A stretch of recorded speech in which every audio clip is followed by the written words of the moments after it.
What's going on, Dolphins? It is your boy Dillon, and I'm here to make my post-game analysis video for the Dolphins versus Bills game yesterday at Hard Rock Stadium.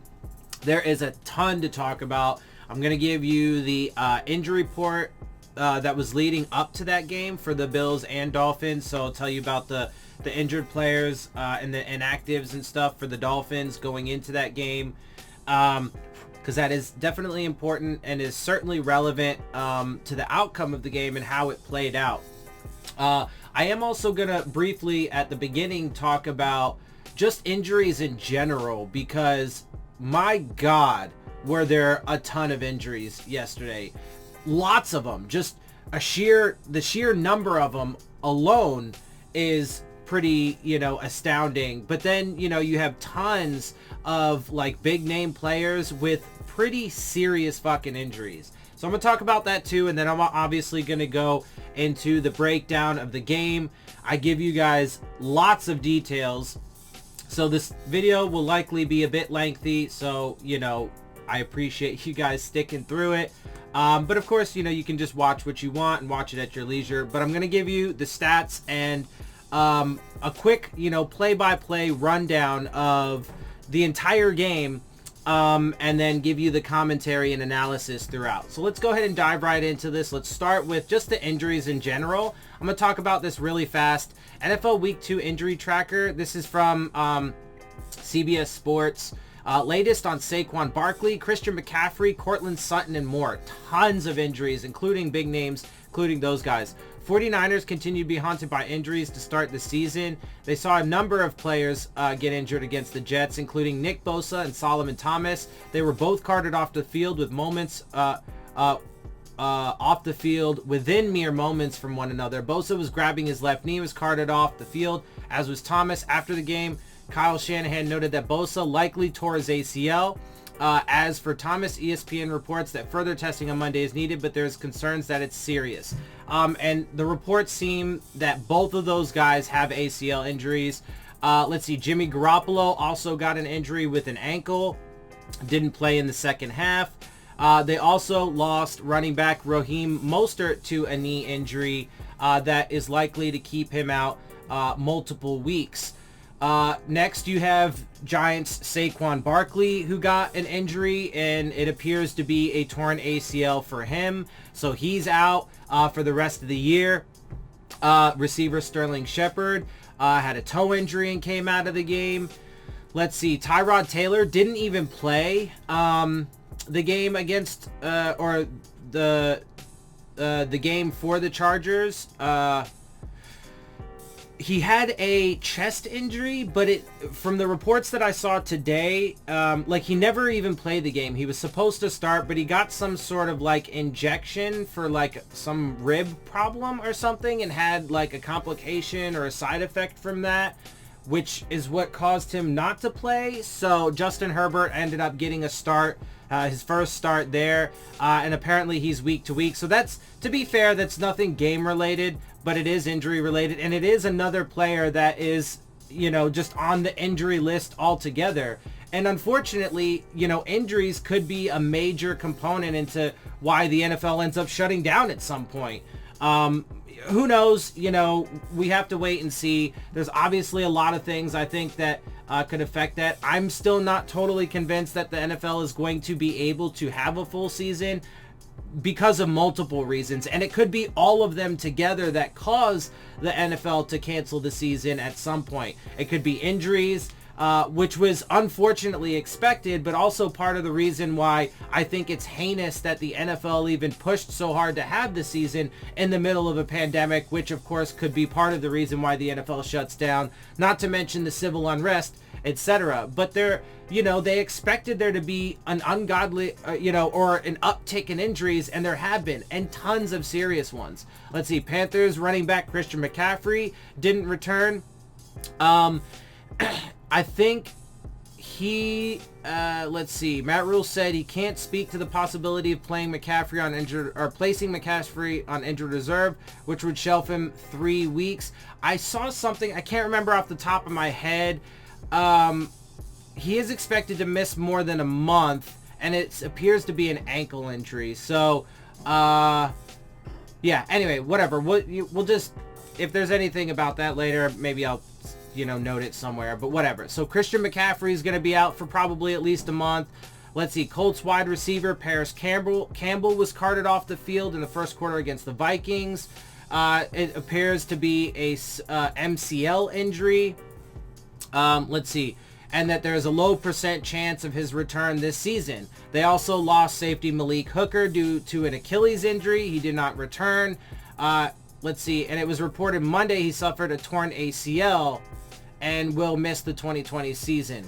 So it might not be an Achilles injury. It might be an ACL. But either way, it looks like he's going to be out the season. Green Bay lost Devontae Adams to a hamstring. Let's see, Rams rookie running back Cam Akers was knocked out of the game due to ribs. Let's see, Broncos quarterback Drew Lock came out for the remainder of the game.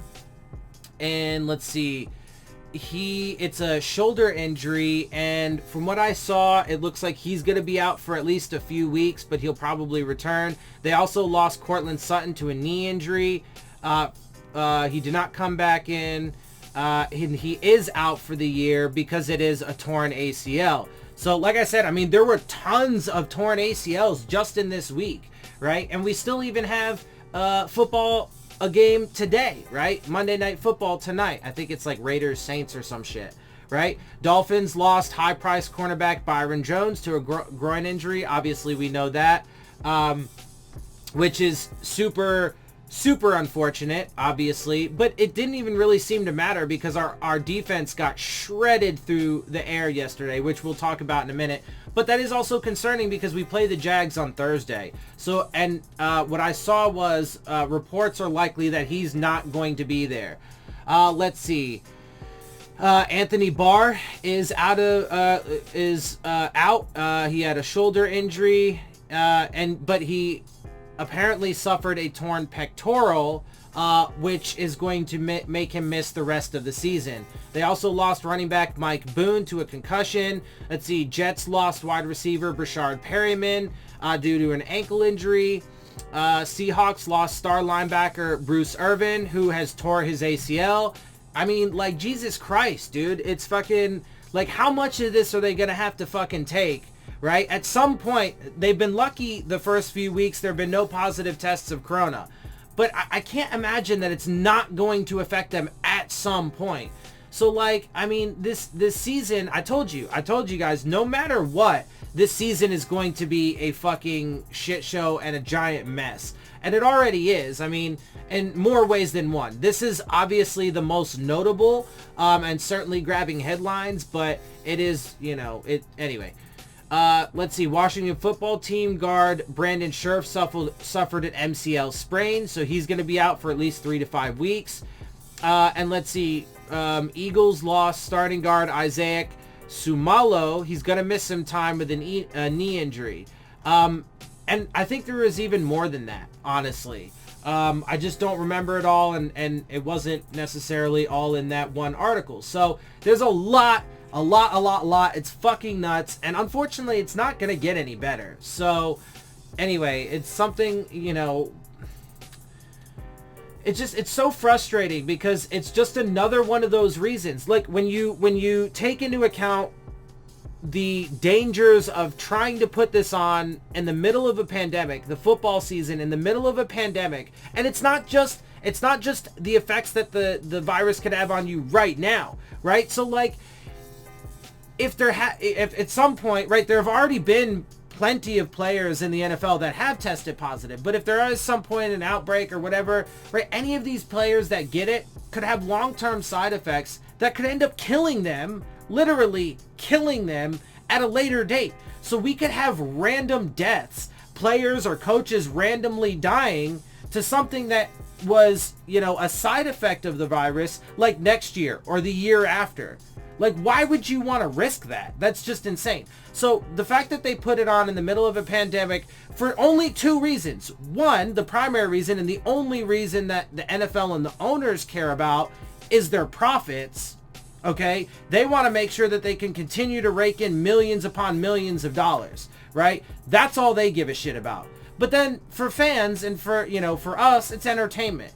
So look, I mean, I've said this consistently. I don't think this season is worth it. I do enjoy having football. And I will say that through the first 2 weeks, there are a lot of caveats and contextual pieces of information that certainly must be considered. But the Dolphins have played better, particularly on offense, than I would have expected. Anyway, we'll get into that in a second. It's just super frustrating because the season really should not be played in the middle of a pandemic, involving a very serious and deadly virus that can and likely will affect the NFL at some point throughout the season. And then, the fact that the injuries, and they knew it again, right? So like with the pandemic, they're like, we expect positive tests, but we really don't care. They knew that there was supposed to be an uptick of injuries, or expected to be, simply because that the off-season program was so fucked, right? And they didn't have time or the ability to properly train and get into football shape prior to playing live games.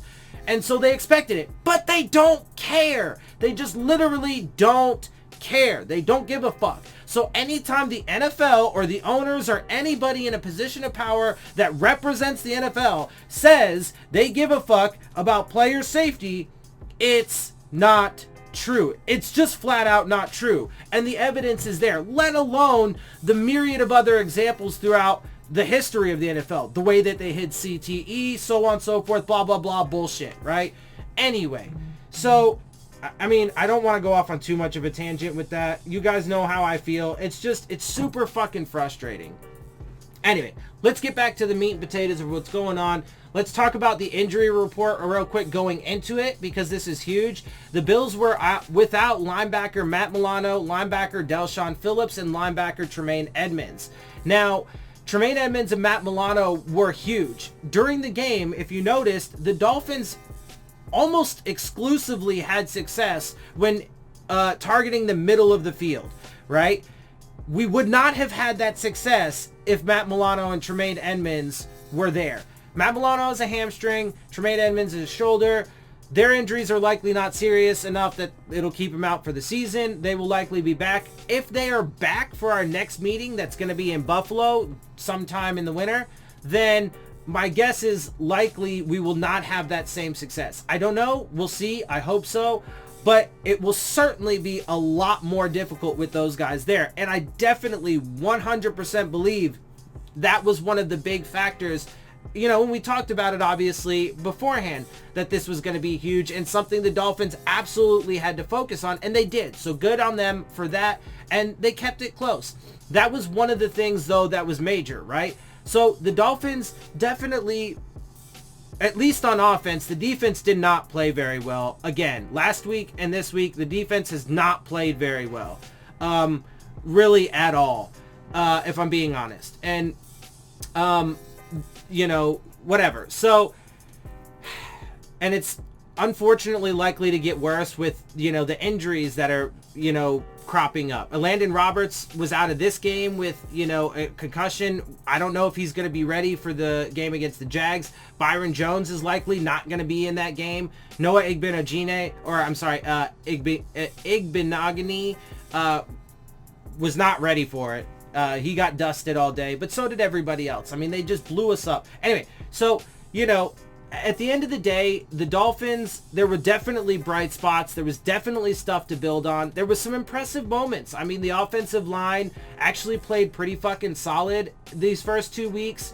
But, if they had Matt Milano and Tremaine Edmunds, it likely, would have fallen apart a bit more, because we would have likely had less success in the passing game. Our run game wasn't all that great. It was okay.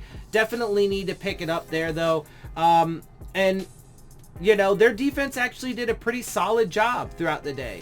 Anyway, so, and then, let's see. The Dolphins were without Landon Roberts because of a concussion. Devontae Parker had a hamstring, but he did play.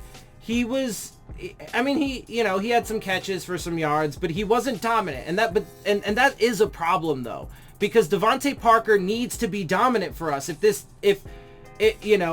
this offense is going to go anywhere and, be able to compete against really good fucking teams and want to get into, the playoffs and, compete for championships, etc., he needs to be that if he's going to remain on the team. That's what he's here for. Anyway, but Kyle Van Noy, Preston Williams, Jakeem Grant, Xavier Howard, Byron Jones all had injuries going into this game. Obviously, Byron Jones, he had an ankle injury growing into it, and now he's also got the groin injury that he suffered during the game that's likely going to keep him out of the Jags game. So, I mean, you know, we went in kind of banged up. I mean, they also had, you know, Jerry Hughes, Isaiah McKenzie, Vernon Butler, John Brown, Tyrell Dodson, and Jake Fromm all did play and were available to play. The only one that didn't play was Jake Fromm. All the rest of those guys did actually play, but, you know, they all had injuries that they are nursing as well. So, I mean, the NFL is just banged the fuck up right now. Like, they are bleeding players, figuratively speaking, in the sense, sort of literally speaking, in the sense of that they're definitely getting injured. Nobody's like dying or bleeding, literally. Anyway, you get what I'm saying? Like, but it's bad right now. Anyway, moving on real quick. Our inactives were Malcolm Perry, Clayton Fedulum, Landon Roberts, Jason Strawbridge, and Adam Pankey. Just wanted to toss that in there really fast. So let's get to this game breakdown, because that's where obviously the real meat and potatoes of this is. And I wanna get through this. So, because there is a lot to talk about. So, unfortunately, Dolphins lost their second game. We are now 0-2. The Bills are now 2-0. The Patriots lost last night. They are 1-1. The Jets are also 0-2. We are fourth in the division right now. It goes Bills, Patriots, Jets, us. Depending on where you look at, though, it actually lists the Jets behind us, but it doesn't actually make sense. Because of the fact that, only simply because of the fact that we both do have an 0-2 record. However, we've already lost 2 games within the division and within the conference, whereas they've only lost 1. So it's a small technicality, but we should technically be behind them. Whatever.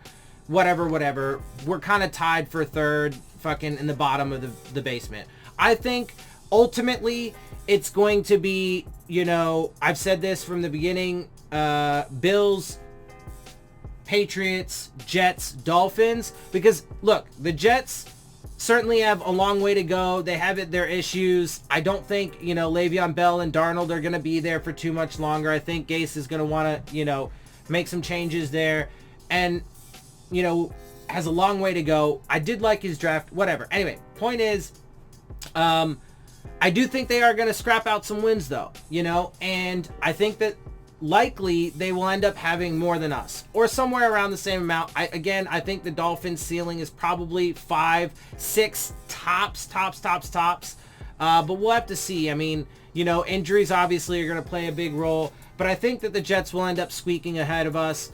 But either way, you know, it's going to be probably, you know, either Dolphins, Jets, or Jets, Dolphins.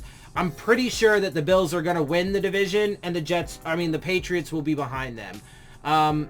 So, and then it'll be, you know, us and the Jets fighting it out for the bottom. Yeah, and so the Bills are obviously off to a good start there. They beat us 31-28. And yeah, it sucks because it definitely was close. And they did have an opportunity. They definitely had an opportunity to steal the win. I expected them to lose going into it. My guess was a 24-17 Bills victory. You know, obviously we lost by a similar or less of a margin than that, so that's good. But there were factors, like I said, that kept this closer than I actually think it really was.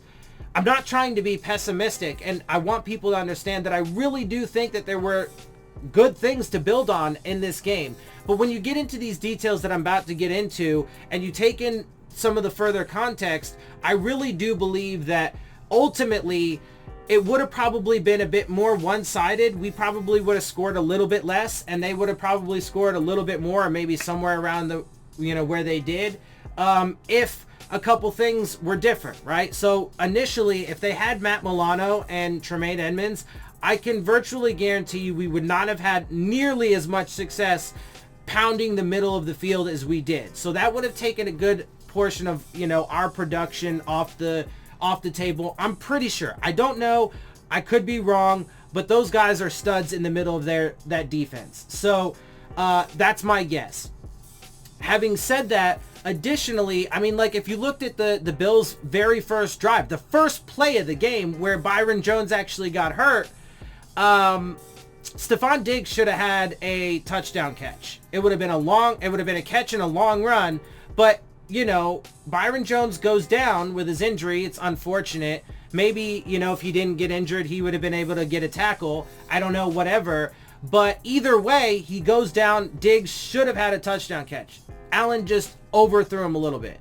So to me, the reasons why it was as close as it was because the Bills were out of those two linebackers, and that allowed the Dolphins to have more production than what we would have had those guys been there. Additionally, there were a few times in the game in which the Bills shot themselves in the foot, not penalties wise necessarily, just other mistakes, like that example of Allen just overthrowing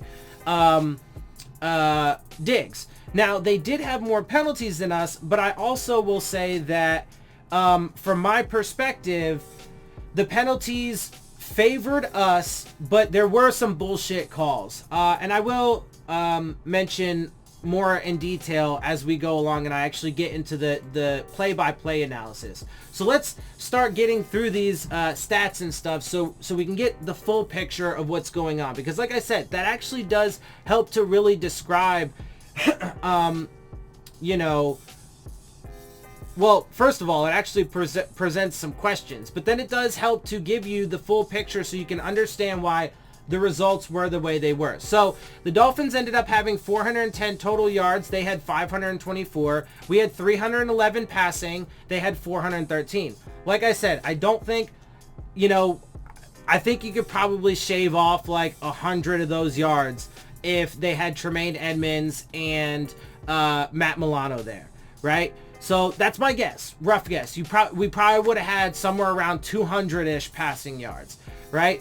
But we let up 413, which was crazy. So they destroyed us through the air, but they still ran the ball pretty well. They had 111 yards. Remember, my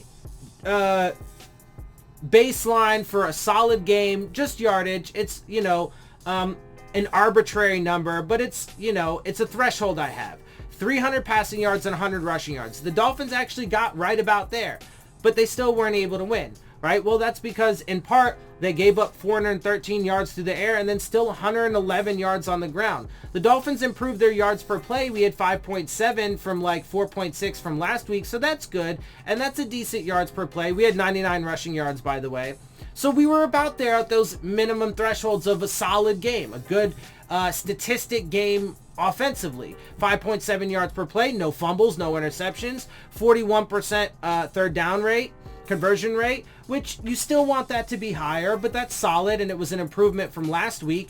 We had the ball for 31 minutes and 5 seconds, so obviously longer than they did. They had it for 28:55, so we won the turnover margin, we won the time of possession battle, we won the penalty battles. We only had 3, they had 6, right? They did win the stats battle, you know, total yards, passing yards, rushing yards, yards per play.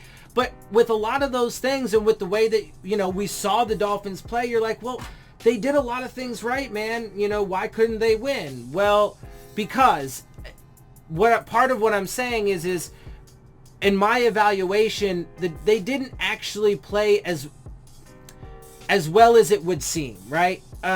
With the full context. I don't want that to sound like pessimistic or anything like that, or like I'm shitting on them, but it just, because again, when you take into into account certain things with the way that they were pretty much just running all over us all day, if they didn't make those couple like self-inflicted mistakes, if they didn't get hurt by a couple bad officiating calls, including like a bad spot at one point, and if they had Tremaine Edmunds and Matt Milano, I'm pretty sure this game would have been quite a bit more one-sided, favoring the Bills. I don't know, but that is my guess. Anyway, they did have one fumble, didn't throw any interceptions, and they were 50% on third downs with 6 penalties, had the ball for 28:55, and they were 8.9 yards per play. That's fucking high. We can't have that. Our defense is not playing up to snuff. But it sucks because our offense is actually playing solid, and the defense even though part of my argument here is that they actually didn't play as well as it would seem based off of some of the stats alone, the final score, etc. You got to take other things into consideration, but they still played really well. And I have to admit, this offensive line in particular is actually impressing me. And so it's encouraging. But if the defense doesn't hold up their end of the bargain, they're absolutely not going to go anywhere. And so, you know, it is definitely concerning. And of course, I do still have concerns on the offense. I mean, all of our top 4 wide receivers are injury prone and have, or at least have significant injuries in their history. You know, Fitzpatrick's not going to be here forever. Tua has a significant injury history. So I still have, and it looks like Jordan Howard might be like, you know, fallen off the map. I mean, he has so far in the first 2 games. Gaskin has actually kind of like put himself on the map, which is good. But anyway, I still have tons of concerns with the offense, but they are, after 2 games, showing some consistency and showing, you know, some things to be, that we can build on and that, you know, could possibly be bright spots going forward for the future. We'll see. I mean, part of that is like, even if what I think will end up happening does happen, in other words, I think that we're not going to have as much success as Stephen Ross wants in the first 3.5 years of this regime, and he's going to get impatient because he's old as fuck and the world is collapsing and he wants a winner. So he's going to get impatient and then he's going to hit the reset button again. That's what I think is most likely to happen, especially when you look at his history. He has historically fired every single coach under him after about the 3.5 year mark. So I think that's what's likely to happen because we're not going to make as much progress as he wants. Having said that, though, that doesn't mean that when they hit the reset button, at least I hope not, I hope they don't go into another, like, tanking fucking mode and completely strip the fucking roster. I don't think so because they just did it, but that would be devastating. But if they don't, then there are certainly players that are emerging that, you know, could be building blocks. Let's note one of those players for sure. Mike Gesicki, of course, was Gase's pick and was the one that helped him improve his blocking game to be able to be more involved in the pass game. Anyway, let's get to more of these statistics. Ryan Fitzpatrick had a solid overall day. 31 of 47, 66% completion percentage, 328 yards, 2 touchdowns to no interceptions, and a 100.3 passer rating. But Josh Allen, of course, on the other side, fucking lit it up, though, in comparison. Josh Allen was 24 of 35, only a little bit higher in completion percentage, but 68.6. But he threw for 417 yards, 4 touchdowns, and 147 passer rating. So, you know, we can't let that happen. Especially because the secondary on our defense is supposed to be where it's at, you know, and we still don't really have much of a fucking pass rush, unfortunately. So there are massive concerns on this defense right now. Rushing, Myles Gaskin led the way for us. 7 rushes, 46 yards, and a 6.6 average. Matt Breida, 7 rushes, 37 yards, 5.3 average. Fitzpatrick, 3 rushes, 12 yards, and a 4 average. Jordan Howard, 5 rushes, 4 yards, 1 touchdown, and a 0.8 average. Devin Singletary, 10 rushes, 56 yards, and a 5.6 average. Zach Moss, 8 rushes, 37 yards, 4.6 average. Josh Allen, 4 rushes, 18 yards, and a 4.5. Receiving, Mike Gesicki led the way. He definitely had a really good day. 8 for 11, 130 yards and a touchdown. Isaiah Ford, 7 of 9, 76 yards. Devontae Parker, 5 of 8, 53 and a score. Myles Gaskin, 6 out of 7, 36 yards. And Preston Williams, 1 of 5 for 26. The kid, he really needs to calm down. I mean, I know, you know, he tore his ACL last year. It's only his second year, etc. But he is like, I feel like he's having some jitters or something, like, because he definitely dropped a touchdown. I mean, he was 1 for 5, so that's not a good completion percentage. It's, you know, not necessarily all his fault, but he's definitely got to be better. I mean, look at the other guys. Mike Gesicki was 8 for 11. Isaiah Ford, 7 of 9. Parker, 5 of 8. Gaskin, 6 of 7. Obviously, he needs to make sure he hauls balls in better, and he also did drop a touchdown pass that would have been crucial in this game. Because he unnecessarily jumped and the ball went right through his arms. Actually, as a matter of fact, the one pass that Myles Gaskin did drop was exactly the same way. He just unnecessarily like jumped into the air and then like couldn't haul it in because it was like all erratic, hit him in a weird place, etc. Right? In Preston's case, it just, the way his body was, you know, like he had his arms right, positioned right to like cradle the ball as it came in. It just flew right through his arms because of how his body was twisted. If he just would have, you know, because he already had the defensive back, you know, boxed out and stuff. And if he just would have not jumped, it would have hit him in the chest instead of like, because, you know, he turned his body. So it would have, you know, whatever. I think you guys get the point.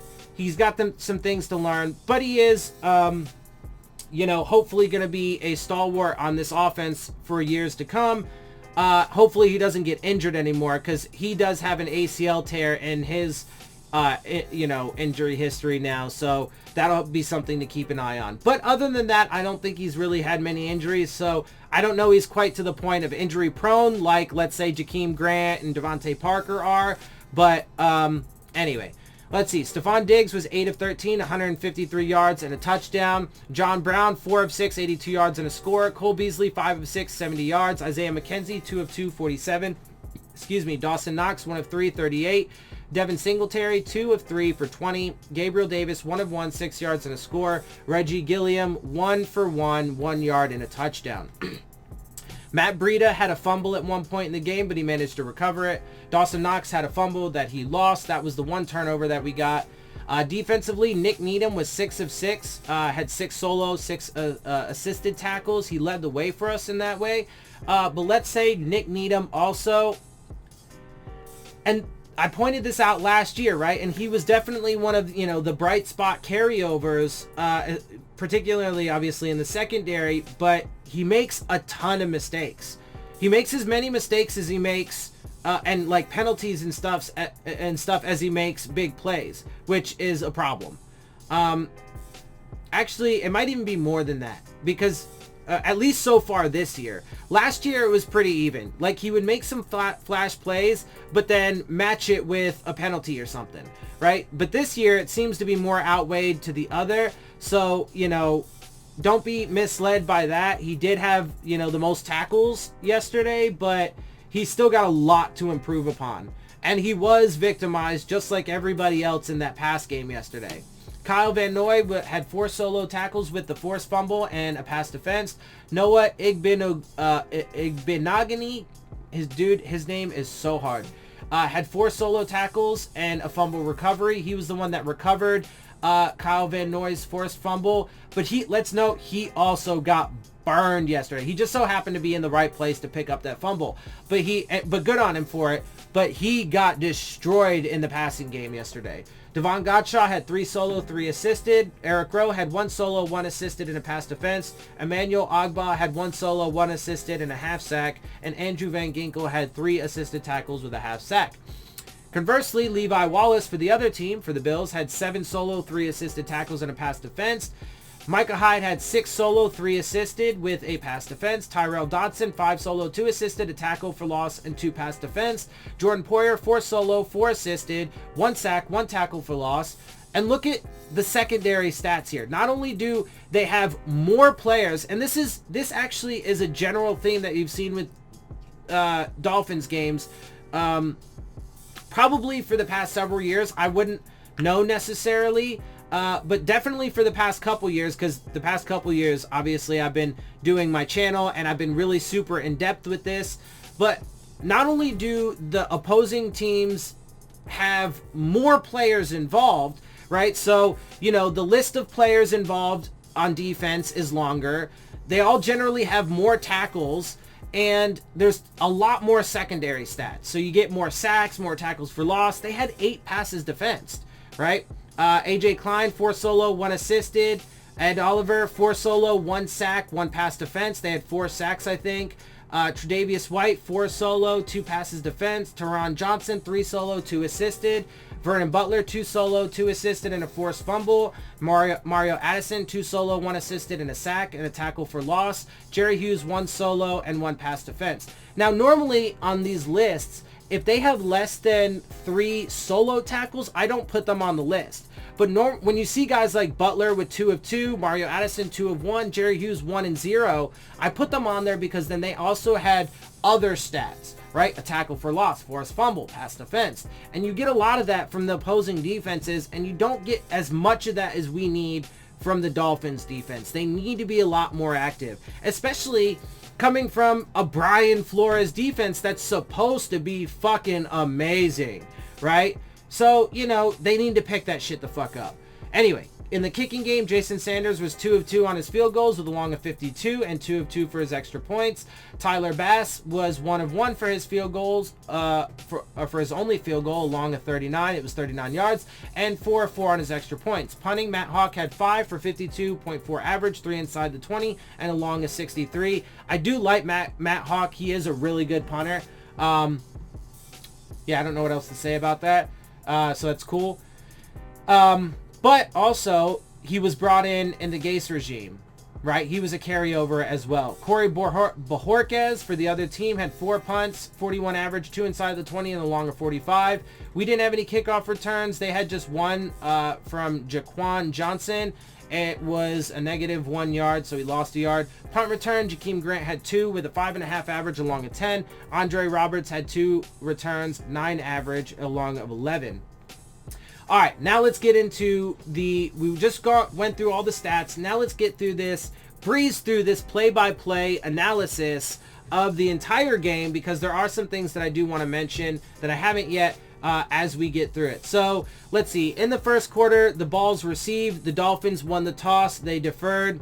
The Bills punted on their first drive after 4 plays. It was 2 runs to Devin Singletary on consecutive first downs, 17 yards in total. Then a second down 5-yard catch to Diggs. Third down, incomplete pass to Diggs, which led to a Bojorquez punt. Then the Dolphins punted after 5 plays. First down run to Howard for 1 yard. A second down catch to Gesicki for 17 yards. A first down catch to Grant for 2.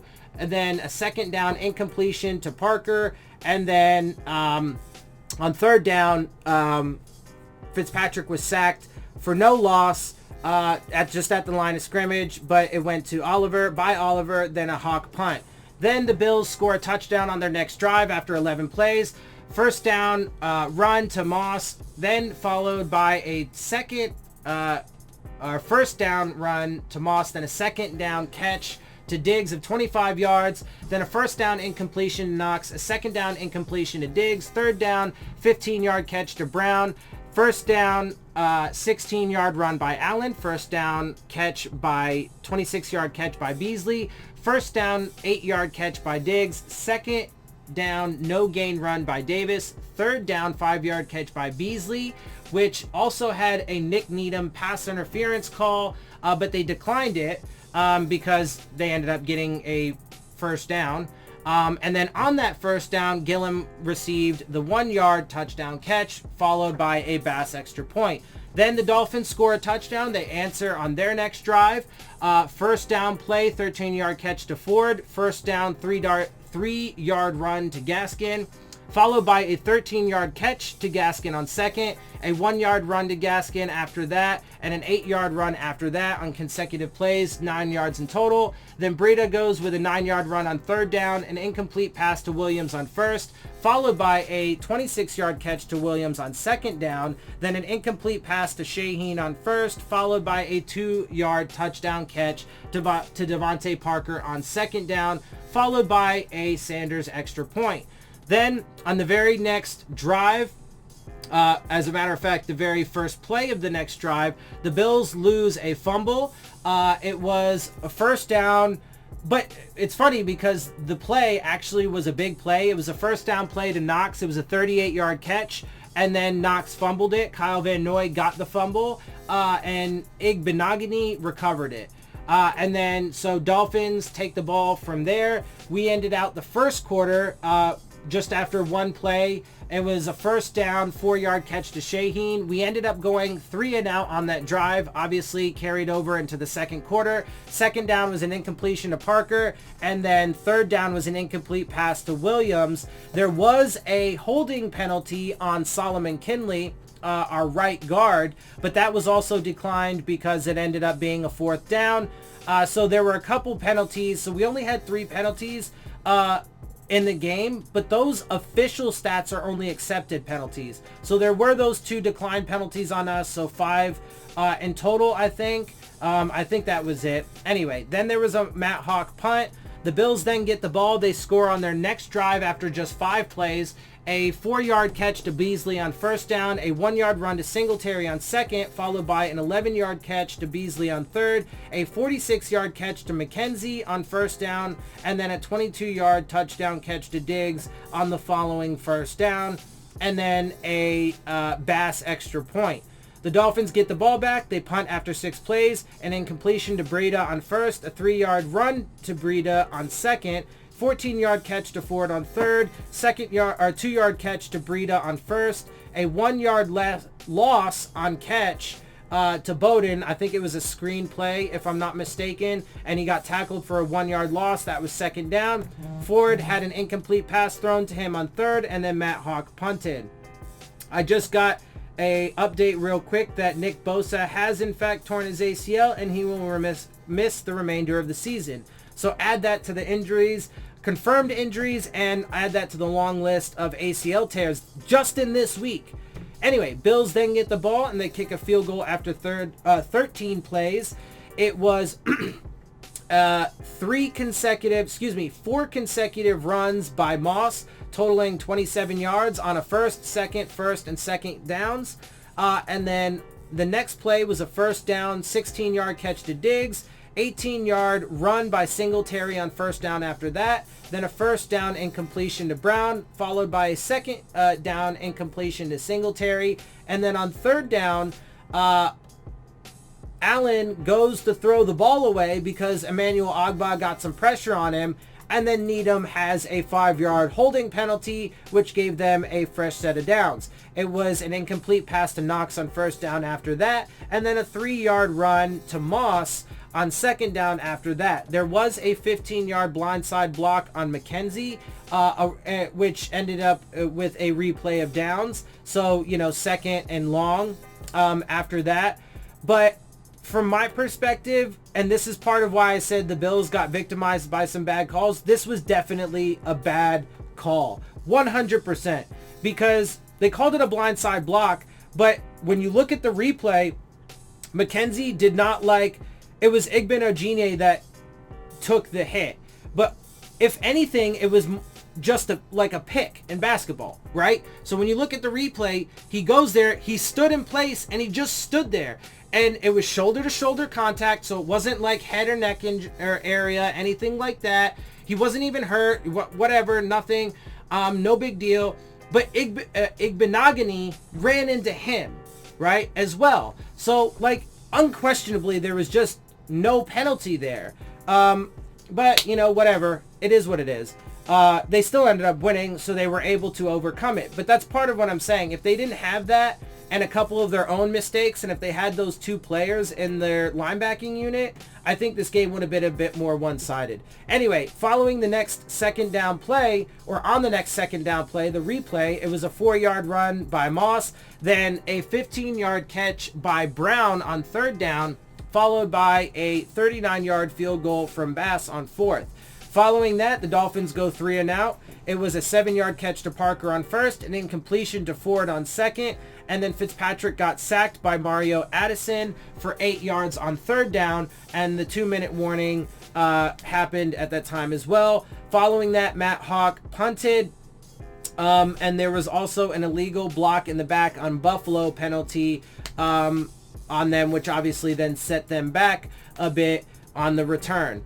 Bills then get it and punt after 4 plays. It was a 12-yard catch followed by a 2-yard run, totaling 14 yards on consecutive first downs to Singletary. Then on the next ensuing second down play, there was an incompletion to Diggs, followed by a Josh Allen 3rd yard scramble for 4 yards. Miami calls a timeout at 42 seconds. Bojorquez then punts. Dolphins kick a field goal after 4 plays to end the half on their next drive. It was a incompletion to Gaskin on first down, then a 14-yard run by Gaskin on second. Miami calls their next timeout with 23 seconds left. Then it's a 27-yard catch to Gesicki on first. The following first down play is just a clock. They clock the ball. Fitzpatrick goes up, spikes it, and then Sanders hits his 52-yard field goal. We move on into the third quarter. Dolphins kick the field goal after 8 plays. This drive actually got interrupted though because there was a suspension due to lightning. Also, let's note that real quick because I forgot to mention it.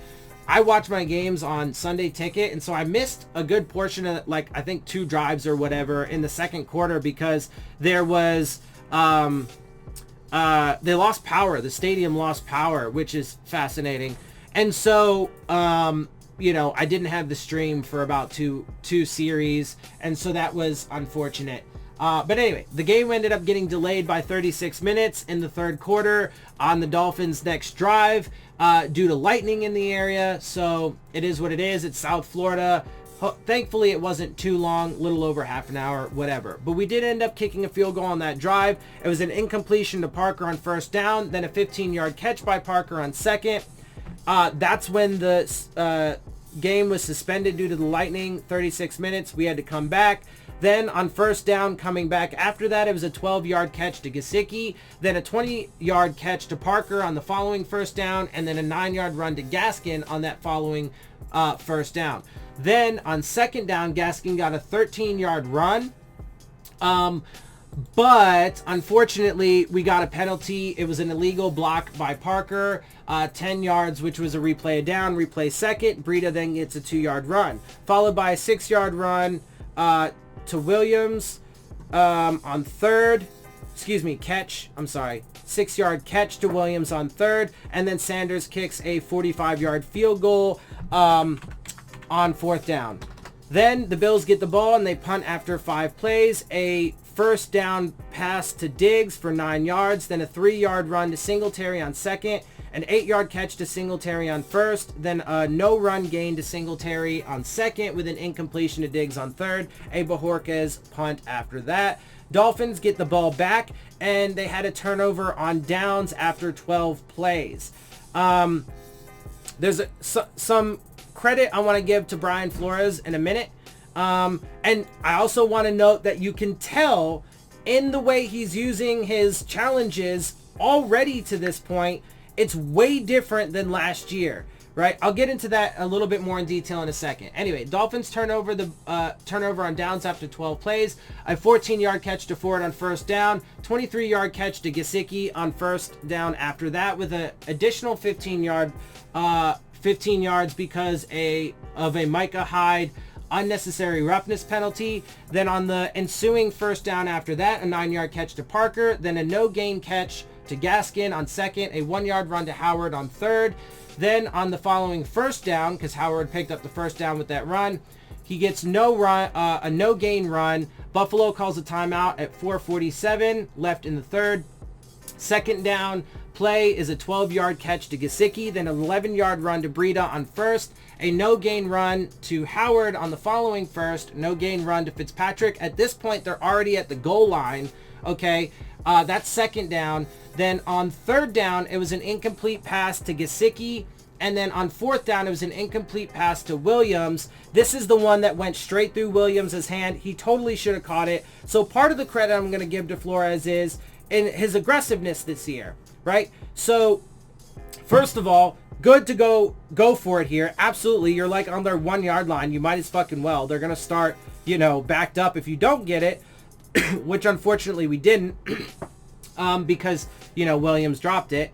But it was good. That was absolutely the right call. Go for it. Additionally, he used 2 challenges in the game.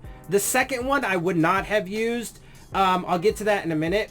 Or once I get to it a little bit down the way. But the first one, absolutely I can't even remember exactly what it is off the top of my head, and it was earlier in the game, but I forgot to make a note of it, so I don't know what it is specifically. But he did, maybe it was a spot call, I think, challenging the spot of the ball or something like that. Anyway, whatever.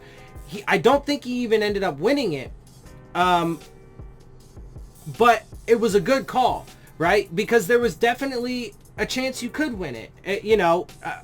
I think it ended up standing as called, because they called, it in favor of the Bills on the field. He challenged it. He lost the challenge, but it was a good call, and it was an appropriate time to be aggressive. Whereas last year, part of my evidence for why I said that the coaching staff was actively trying to put the team in position to lose, to acquiesce to the tanking philosophy that they were implementing, was not just because of the bad play calling, and not just because of gross misuse of player personnel in games, and putting random players that should not be on the inactives list on the inactives list, like Shaq Calhoun when he was one of your better offensive linemen and didn't have an injury, etc., right? Not just because of that, but also because of the use of his timeouts and his challenges.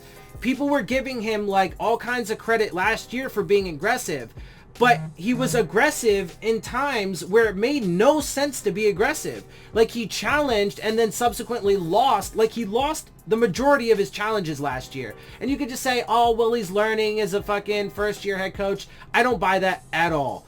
One, because he came up in fucking Bill Belichick's fucking organization, staff, whatever. But also because when you have the rest of the context, it just doesn't make sense. So, and it's far more likely that he was doing that, what I said, when you put it all together, right? Because, and then he was getting like super pissed, but it was clear as day that he was wrong, right? So there was no reason to use the challenge, no reason to be overly aggressive, and then it hurt us because then we ended up losing, a timeout, etc. But on the flip side, this time, you can tell that in both cases, there was actually some, well, not in both cases. The second time, I actually would not have challenged because I thought it was pretty clear on the replay there too. But, and he did take a minute to throw that one out. So I think that there was a little conversation and they decided to just go for it. But I guess there was even still some likelihood that that one could have gotten overturned. I think that one was far less likely, but the first one for sure definitely should have gone for it. So credit to him. And you can tell the difference because this year they're not trying to fucking tank. There's not the philosophy's not being implemented. They did that last year. They got their quarterback, of the future this year. And so now they're trying to win. They're actually trying to win. They were big spenders in free agency, right? Like when you have all the surrounding contextual information, there is no reason to suggest that they are tanking this year. Therefore, there's also no reason to believe that they are trying to put the team in position to lose at all, right? And so, and then when you look at the context of the challenges themselves, the first one 100% makes sense. I wouldn't have called the second one, but I don't fault him for it at all because there was some chance. Anyway, let's continue on. Then the Bills get the ball. They punt after 4 plays. It was a run to Williams, excuse me. On first down, it was a false start penalty on Williams, who I believe is one of their offensive linemen. I'm not 100% sure. Anyway, it was a false start penalty, replay of downs, half the distance to the goal, but it didn't really amount to anything because we turned over the ball on like the 1 yard line, like the half-yard line, something like that. Anyway, whatever. They get the false start, replay down, first down. It's a 6-yard catch to Brown, a 2-yard run to Moss on second, and then Bojorquez punts after that. The Dolphins get the ball and end the third quarter after just 1 play, a 4-yard run to Breida on first down. And then they start the fourth quarter with the ball and then get a touchdown after another 9 plays. Second down, it's an 11-yard catch to Ford, 5-yard run to Breida on first, then a 3-yard run to Breida after that on second. So 8 yards in total. That was the play where Breida fumbled, but he managed to scoop it back up himself. So no harm, no foul. Third down, Ford gets a 3-yard catch. Then on first, a 9-yard run to Gaskin, followed by a second down 2-yard run And then an incomplete pass to Gesicki on the following first down. 5-yard Fitzpatrick scramble on second, followed by a 2-yard touchdown run from Howard on third down with a Sanders extra point to follow. Bills then get the ball back and score a touchdown after 8 plays. On first down, a 47-yard catch to Diggs, 7-yard catch to Moss on first down, but there was an illegal block by Morse, which was a 10-yard penalty and a replay of down. Replay first down. Allen gets sacked for 4 yards by Ogba and Van Ginkel. Then, of course, we let up a 24-yard catch on second down to Beasley, a 10-yard run, and a 2-yard run on consecutive first downs after that to Singletary for 12 yards.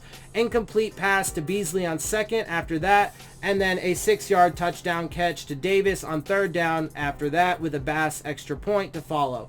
Dolphins then get the ball and punt after 4 plays, an incompletion to Parker on first down, but there was illegal contact on Tre'Davious White. Again, I think this was a bad call. I mean, because they said that, after 5 yards, he was still making contact, but it was literally right at the 5 yards. Just let it go, bro. It's fucking football. And I say that no matter who it is. It's fucking football, man. Let them fucking play. He wasn't holding him. He didn't grab him. He didn't tug him. He didn't restrict him. And so it wasn't a pass interference, though, to be clear. It was just an illegal contact, which just means you're making contact after 5 yards. But it was literally at the 5 yards. They should have just no called it, but whatever. Anyway, then we get another first down, automatic first down, or whatever. So Fitzpatrick then gets sacked, though, by Jordan Poyer for 9 yards. On second down, it's an incompletion to Gesicki, and then a 10-yard catch to Gaskin, but it wasn't enough to pick up the first down. We still had another 9 yards to go. Matt Hawk punts on fourth. Bills then get the ball and score a touchdown after just 5 plays. A 3-yard run to Singletary on first, followed by a 21-yard catch to Diggs on second down. This is where Flores challenged, and he lost it. It was the second one. He lost both of them. This is the one that I would not have called because on the replay, it did look pretty clear and obvious that he gained control of the ball and got both feet down in bounds. That's what he was challenging. But again, I don't fault him because it was so bang bang, and it was pretty clear on the replay. But there was still some debate, and I don't fault him for it. It was still, you might as fucking well, especially since you're losing in that particular point of the game. You want to maybe try and do what you can to take away that 21-yard catch they just got. So go for it. But I don't know. I mean, I say I wouldn't have done it, but who knows? In that context, I might have, right? Because there still was some chance, so why not go for it? Anyway. Then, on the following first down, it was a 1-yard catch to McKenzie. Miami then calls the second timeout of the half because obviously we lost our first one on the challenge at 3:23 left in the game. Followed that with a incompletion to Brown on second down and then a 46-yard touchdown pass to Brown on third down, followed with a Bass extra point. Dolphins get the ball back, score a touchdown after 10 plays, an 8-yard catch to Gaskin on first, 8-yard catch to Ford on second, 19-yard catch to Gesicki on first, followed by a 3-yard catch to Gaskin on the following first down, and then the 2-minute warning. On the second down play to follow that, Grant got a 5-yard false start penalty, replay of down. Second down again, Ford gets a 13-yard catch, second 2-yard catch to Gaskin on first down after that. 12-yard catch to Gesicki on second after that. Fitzpatrick then gets an 8-yard scramble on first down. Buffalo calls their second timeout at 54 seconds. Gesicki then gets a 8-yard touchdown catch on second down. And Williams makes the 2-point conversion attempt. Buffalo calls their third timeout at 49 seconds. I'm really not even sure why they were calling timeouts. Because they still had, I think they were leading, what was it, 31. It ended up being 31-28. So they were leading by 3 points because we got the 2-point conversion. But we still needed to get the onside kick.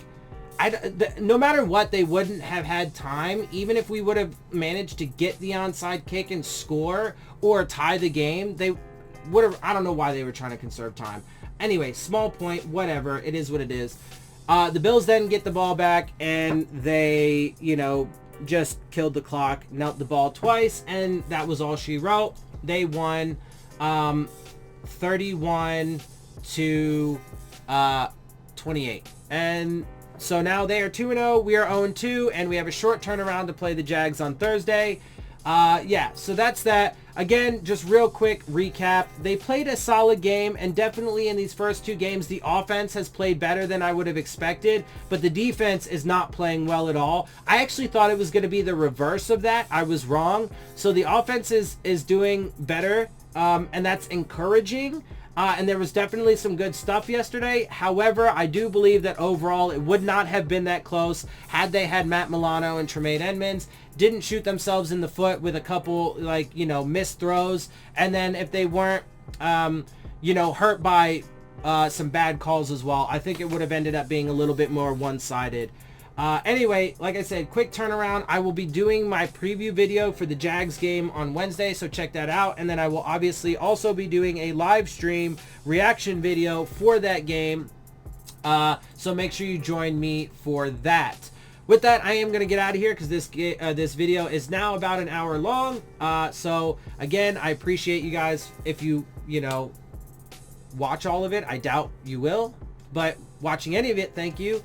Anyway, I'm gonna get out of here. I hope you guys do enjoy it and enjoy my perspective and appreciate my perspective. If you do, make sure you hit the subscribe button, make sure you hit the like button, make sure you hit the bell if you want to get the alerts. Share my channel and videos with your friends and family. Leave your questions, comments, and concerns down in the comments section. And of course, as always, follow me on Twitter at Dillon Tartaro. And with that, I'm out. I'll see y'all soon. Fins up.